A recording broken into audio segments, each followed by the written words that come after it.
Hey folks, thanks for joining me. Today we're going to be looking at this T-34 85 by Border Models, which has some really nice extra features in it. Let's go!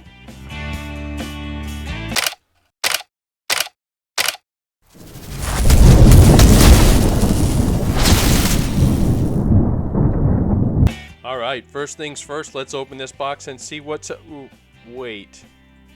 I already started this one. Yep, so this was another victim of the I've done too much photo etch on the Panther model.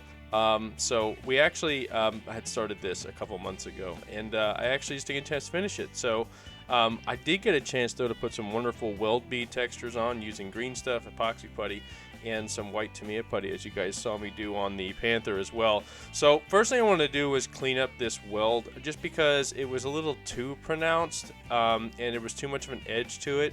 So what I did was I came in and I sanded it down a little bit just to sand it down, and then I put some of this white putty over top of that edge. Again, I wanted to eliminate that lip as much as possible.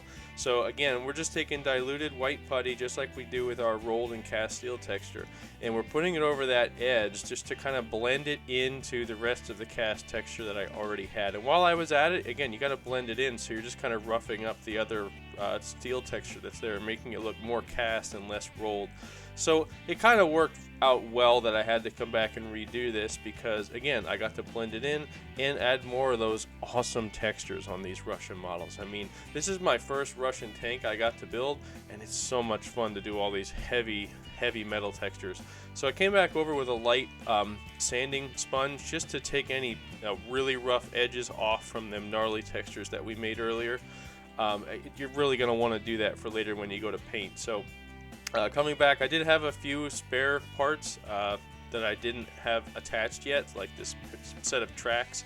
I just wanted to show you quickly how I cut them off with my nippers, and I always leave a nub on there that I come back and cut off afterwards and then sand down. And in this case, we're going to keep this off the model, so I'm just going to put some tape onto a piece of cardboard I have cut up on my workbench that I use just to hold parts.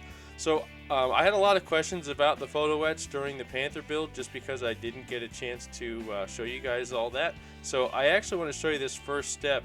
I like to take the plastic off, and then what that does is allows you to get at the top piece of photo etch without having to cut it out of the plastic. So you can see I'm just cutting the nubs off, and what you're looking through is a 10 times LED magnifier that I use. You can see how small these parts are, and I had many parts that were just this small on the Panther tank.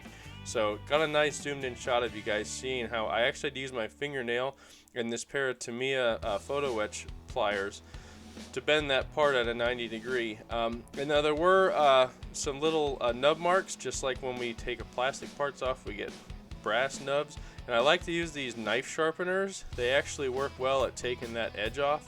You can see it takes a little while, and there might be a little bit of one left, but it actually takes those nubs off really well. It works a lot better on larger parts, but it works on small parts too. And then I use this black VMS thin CA glue. The reason I like the black is because you can see it. It's easier for cleanup and just easier for application, just because it's not clear. And I use some activator fluid out of a needle that I have, and then clean it up with a cotton bud. And then what I did here, I want to make my own handles, and I wanted to make sure I got the right size, so I used veneer calipers with a digital readout, and you saw it was like 0.75 millimeters. No, 0.75, yeah. So I chose to go with 0.7, go a little bit smaller than rather than a little bit bigger. So then I came in and drilled my holes out, and I'm using a compass here to actually measure the distance there. And then I made my own homemade handle bender. I used the compass to mark out a spot with a piece of red tape so I could keep making the same size handles. And then again, using my black CA, I just dipped the ends of the metal in there and then actually put it into the holes that I drilled. Another way you can do this is, if you want to make it look like welds, you can actually take some CA on the end of a toothpick and put it over the handles where they attach to the tank, and it'll make it look like welds a little bit.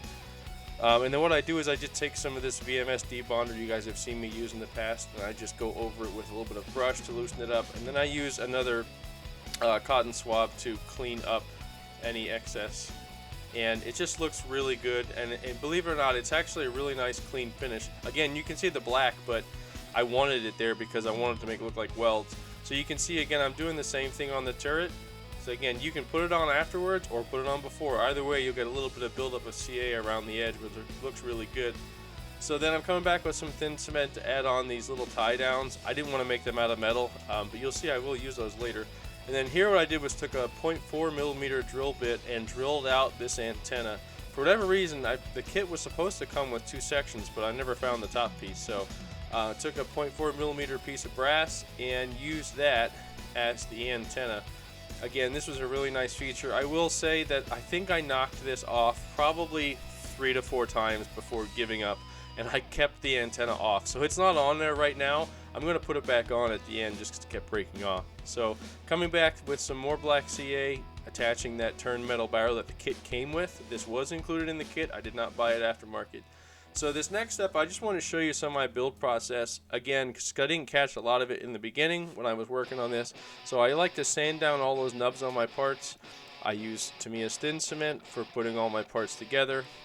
And then, again, with the photo etch, you can see here we have these straps for the for those gas tanks that are on there, the fuel tanks. And you can see my process. Like I said before, I just cut them out, bend them with the little pliers. I do have a bigger set of pliers that we'll see here in a moment. And in this case, I have a rolling tool that I use for rolling them. Now, if you're using larger parts, you might want to heat them first. But in this case, I don't want to heat these. They'll just flake apart if you take a burner to them. But you see there were little holes there I actually drilled out with my hand drill and put them over a little nub there. So again, here's a handle. This is a little bit trickier because there's 2 bends together, so you kind of gotta bend it. Start in the middle and work your way out. I found works the best. So you make that first bend on the inside, which is a part you'd actually grab, and then you make the flange second. And then from there, again, we'll just take some of our CA, put it on little nubs that are locator marks on the fuel tanks, and then we can attach those. Then from there, we can attach that fully assembled piece right onto the model. And it looks really good. And there's actually 3 of these on this tank, so I got plenty of practice putting together these fuel tanks. So I didn't show the grinding process of this, but I didn't have a photo etch set, so what I actually did was just ground out the plastic to make it very thin on the fenders, and then I took a pair of pliers and I just started bending and hammering at it just to make it look like a worn piece of metal. And it actually is a very easy trick that works, and honestly it might be easier to do than working with photo etch fenders. So this other piece is for the saw that sits on the side of the tank. You'll see that the hand saw. You can see my larger set of bending pliers, again from Tamiya. Tamiya's bending pliers for photo etch are really, really nice. They're machined very, very well. So here we can see us putting that saw into place once we have the holders down, and this just looks so good. So I came back with these tow hooks. So this wasn't shown in the directions, but there were parts included, so I figured why not? So what I did was I took these 3 strands of just some wire I picked up at a hobby store, and I put one end in my vise and then one end in my pin vise, and basically like using a drill bit. And here you can see this sped up. I'm just coiling this wire, and it makes it look like, you know, a tow cable. Now I will say 3 strands of this stuff wasn't enough. I did come back and added some more, but you get the point from seeing what you guys are seeing. And at this point it was time to put the tracks together. This did come with quote-unquote workable tracks, but I had a huge issue right here. Every single one of these tracks in the middle was rusted, and when I say every one, I would say 90% of them. I noticed it as I was clipping them off, they were breaking, and I found out why. They were broken like that from the box. I didn't do that to them. So I had to actually glue them back together in the center before I could cut them out of the sprues. And then from there, it was just a matter of snapping everything together. They did snap together well, but I did have to clean them up first. And then here's what they look like when they're all done. I used some just some paint brushes to stick in there to kind of make it look like they're weighted, and then I glued them in place. So again, I say quote-unquote workable because, you know, they're individual links, but they're not really workable, so I just glued them in place like link and length tracks. So the other thing this kit came with that I liked was these resin figures. They're obviously molded resin figures, and the resin's actually pretty soft. I was kind of shocked. It wasn't really brittle resin, and they actually had some really, really nice details on them. So you can see some good examples here. So, well, what I did do, I kept the heads and the bodies separate, so I assembled the bodies, and then what I did was I drilled these holes in the bottom of the necks and the bottom of the feet so I could pin them with a toothpick and some CA. So here is our finished product that we're ready to paint. This just turned out absolutely beautiful. I want to let you guys enjoy this for a minute. Just take in those beautiful textures.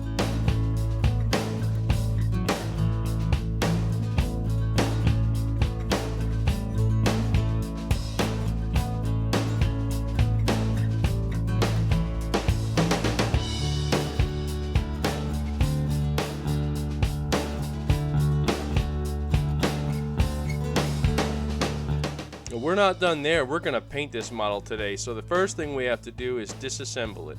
So we'll take all the wheels off, we'll take the tracks off, and we'll keep the turret and the body separate. I want to show you guys a little tool that I cooked up. You guys have seen me use it on the Panther, but not in the way I'm going to use it today, because this thing does not have a full interior, which means we can take full advantage of this tool. So I put everything on sticks, have everything separated, and we are ready to go. So I have actually three different attachments for this painting tool. The first one is for turrets. Again, since this doesn't have an interior, it fits really well on this stand. Now when you have an interior, then you have to use a different tool that I have for it, but it's not really great. It's a lot harder to do the interior. So we have to drill a hole in the bottom of our tank because we're going to put a securing nut inside here. And what I'm doing is just taking some old sprue chunks and laying them down there over the hex nut, and just using thin cement to hold them in place, and it essentially becomes a part of the tank. And then what we do is we just set that down over top of this painting tool that I've made, and this painting tool is available. I'll put a link in the description for you guys. This is a tool that you can 3D print at home. It just needs some M5 and M4 screws to basically hold it together. So I'll put that file in the description for you guys. So then we move on. We got to make sure we primer our metal pieces. So all those metal grab handles and photo etch sets, including the antenna, which was still attached at this point. We got to make sure we primer all that, and our turned aluminum barrel. So again, we got to make sure we primer all of our metal parts, or else the paint's going to come right off. So at this point, and that's metal primer, right? So at this point, we can switch on to our black primer, which, in case anybody's curious, right now I'm using Vallejo's black primer.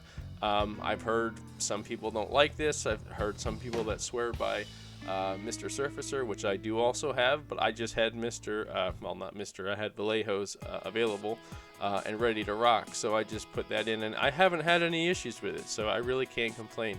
But again, you can see as I'm painting this how those textures just start to pop. It's just such a beautiful thing. So we do have some stowage bits like I showed you guys, and we also have the road wheels, which also have rubber pieces to them.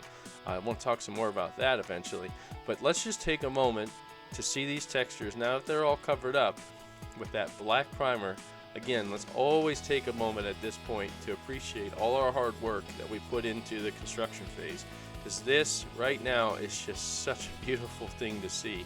It's like all your work coming to fruition. I mean, look at all them gnarly cast, weld textures.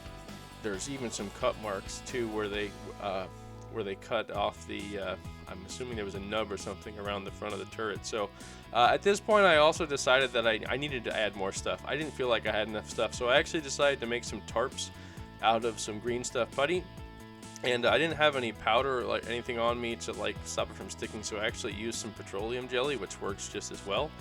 Just makes it so the stuff, it's not sticking to everything, like your fingers or whatever you're using to mold the stuff.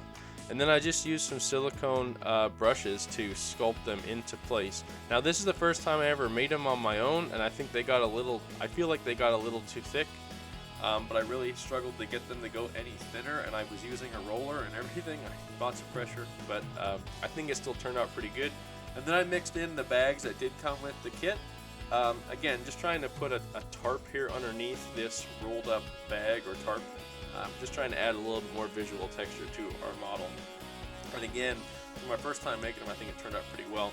And then I do like the added realism of ropes and stuff to hold things on onto the tank, because I don't feel like things would always just stay with gravity, you know, the way these things bounce around and whatnot in the field. So I actually just took some brown thread and held that tarp to 2 tarps down. I think it turned really nice. So the next thing we're going to do is use this modulation set from Ammo. So we have 4 different shades of the Russian 4BO. So we're going to start with the base, not the dark base, just the Russian base, which is just a 4BO color. And we're going to go over the entire tank with this color in light passes, similar to what we did on the Whippet tank, and just get that base color down. And it's just such a nice green color. It's not so brown as olive drab, but it's not too bright green.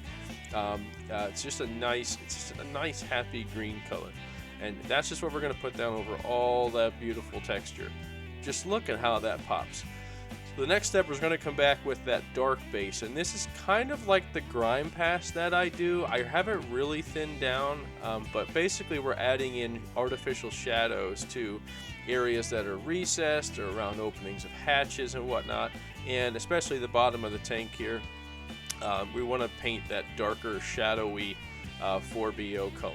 Again, it's kind of like the grime, but it's more of the artificial shadows that we're trying to make at this point. And you can see how I'm just going around everything where there's a recess or like a corner. And I also wanted to paint the wheels this color because of the fact that they're on the bottom of the tank, so they'd probably be a little more shadowed than the top. So again, we used the shadow color for the base, and there you can see the contrast we've created. So at this point we're going to move on to the highlight color, and we're going to highlight all the flat areas on the top of the tank. So this isn't going on the bottom or the sides, just on the top here. We're just going to do the flat areas of the tank.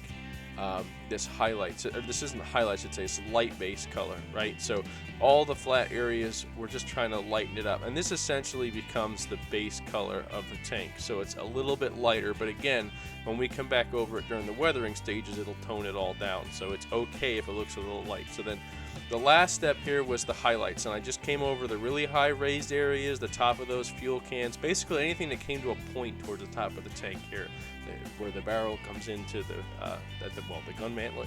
So at this point, then we're going to go to the grime. Okay, so you guys have seen me use this in the Panther video and the Whippet. I use this grime ink from Ammo, and this is another good shadowing tool, but it's more so simulating dirt and grime buildup in those recessed areas. So before we were making shadows, now we're adding more of a dirty look to it. This is kind of like a pre-pin wash, if you will, because we're going to come over in these same areas with a pin wash, and you can see we're even going to do all the bolts on the back side here. And this again just adds such a nice visual texture to it, and it's going to really go well with the pin wash we're going to do later. So, and again, here on the turret we can see the weld details that we're going to be adding some grime to, and here's our finished result of the turret with the grime pass on it, and then here is the upper hull. Again, just add some really nice visual contrast and texture. So I wanted to try something out because I have these other colors in these inks, and I just wanted to kind of see what it would do on the bottom of the tank. So we're definitely going to be doing a lot more on the weathering side of things with this tank, but not in this video. We'll capture that in the next one. So I just wanted to see what would happen, because worst case scenario, we can just cover this up with dirt later. So I want to try this dirt and earth ink and see what happened. And it kind of gave it this grimy look, but really, it's almost hard to tell. I really didn't see much of a difference. So after I got to experiment with that, I switched over to my favorite VMS satin varnish and gave this a good coat. So this is going to protect everything, seal everything up, give it a nice, beautiful satin finish before we move on to weathering during our next video. So again, I love what this satin varnish does. It kind of tones everything down slightly, but also lightens everything up. So again, in preparation for weathering and something else we're going to be doing during this video, I wanted to give everything a coating of chipping fluid.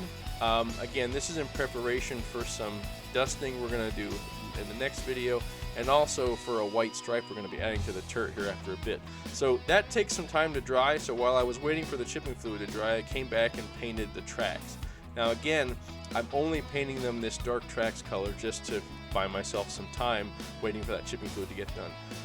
while I was also at this point, I switched over to do rubber and tires on the road wheels, because these actually do have treaded road wheels. And what's cool about this tank specifically is it could actually run without the tracks. There was something they had to adjust, but they could actually run on the road wheels itself, which is why they're actually you see them treaded. So the other thing is the idler wheel and the drive sprocket are both steel, so they would get polished over time. So I just took some polished metal and sprayed over that in a way that I wouldn't have overspray on the green, and I didn't have to paint it by hand, so a little bit faster. A little bit of a trick for you if you learn how to use directional sprays to avoid overspray. So then again, I came back with some highlights over top of some stowage after it was airbrushed with a Dunkelgrau color. So again, I'm just going to go over all the stowage now. So I chose field gray for some of these tarps because field gray is kind of a greenish gray, so I didn't actually have to paint the tarps black first, which was kind of nice. I just went over them with the field gray and did some highlights. And then for this tarp, underneath the rolled tarp on top, I decided to go with this ochre earth color, which is kind of like a tan tarp color. So I wanted to add, again, some more visual texture and colors, and this ochre earth was a little thin for covering over the brown, so it took quite a few coats to get it there. But again, then I went over the top bundle tarp with field gray, and again, I wanted to separate the colors just to add more visual texture, and so we can actually see there's two different tarps there. So again, I came back over everything with highlights just to kind of add some more visual texture and colors to it. And then the last step was to come over the thread with some wood. Now, it did get a little frizzy in this here, and it's probably my own fault for not cutting it right, but it is what it is. It still looks better than having nothing there. So I came back over with old rust to finish off this stowage just to get those straps down, the leather straps. And old rust is such a great leather color. It's a perfect brown color for leather, and you guys who have seen my figure videos would know that I like to use that for leather on my figures. So the next step here is to take the highlight color that we were spraying over those high areas on the tank and actually go over all the nuts and bolts on the tank. And what that's going to do is it's going to lighten these up, so when we put a pin wash over them, we won't lose the detail. Because when you put a pin wash over a dark bolt, it becomes darker, and then you don't see it anymore. So if we highlight them first, then this highlight will get toned down dramatically when we put a dark wash over top of them, and again, it'll help them pop. And you can see how much it just, all of a sudden, your eyes are drawn to all the bolt details on the tank when you highlight them. So next step is to take some gunmetal, and we're going to go over some metal parts like the saw blade here. Now, I've seen it done with silver or just like a gray color in the past. I've even done that myself on the Panther, but I really am liking this gunmetal color the more and more I use it. It's a nice dark grayish silver. And then I also came in and did the one headlamp that's on, or a headlight lamp. Yeah, I did that with the gunmetal as well. And then I used this VMS 6K Transpa Fix for transparent parts. It's the first time I've ever used it, and I like it. It works really well. There's no whitening or any other issues after you put your clear parts in place. Really easy to use. I put the tracks in place, and then I used some CA glue to put on the stowage piece on the back of the turret, and then I tied it down with the same thread as before, but I was very careful to make sure I didn't get the frizzies like the first time, and I think it worked out pretty well. And then I just tied it on this nice loop, and using those tie downs from earlier, which again worked out really well. And then just like before, I came over with a light wood color to paint those ropes, if you will. So next step is the decal setting solutions. So we're gonna put down the Soviet Star first, just because I want to add some more visual texture. Again, you notice I'm saying visual texture a lot. It's because that's what we need to add if we want to make our models interesting. So I'm adding this red star in, and I'm also going to be adding in a number here in a moment, but I want to note that what I'm doing with the Mark software, and this did take a couple passes with the software, you can see how you have to push it in with a brush and you get these really nice adherence to your textures. Remember, you don't want your decal to look like a sticker. So the last step here is I'm going over the turret with this white stripe. I've seen this in so many reference photos, and I just absolutely love how it looks when you add in this stripe. And now you see why I wanted to make sure I had the Soviet star and the number, just because it really brings it all together. And because we put the chipping solution down earlier, we can go over this with some water on a brush, and we can make it look like it's weathered and peeling off, because this would have been field applied and just hand painted on, and it just looks so good. I hope you guys enjoyed this video. Thank you so much for hanging in there to the end, and I hope you guys enjoy this reveal of this wonderful Russian tank. Thank you so much.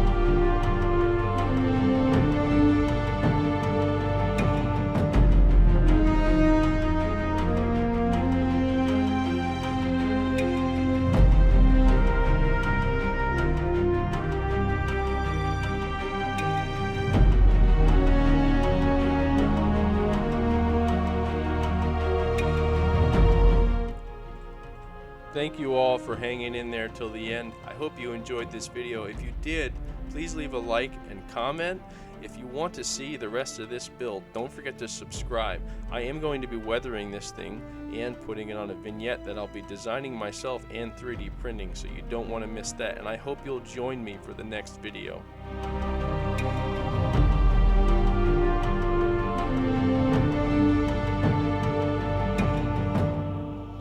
You're still here? Hey, thank you so much. Hey, why don't you consider checking out my Patreon, where you can talk with me, you can see my updates on a more regular basis from my workbench in high definition, and you can even take part in polls and talk with the community that's growing right now. You can join for free.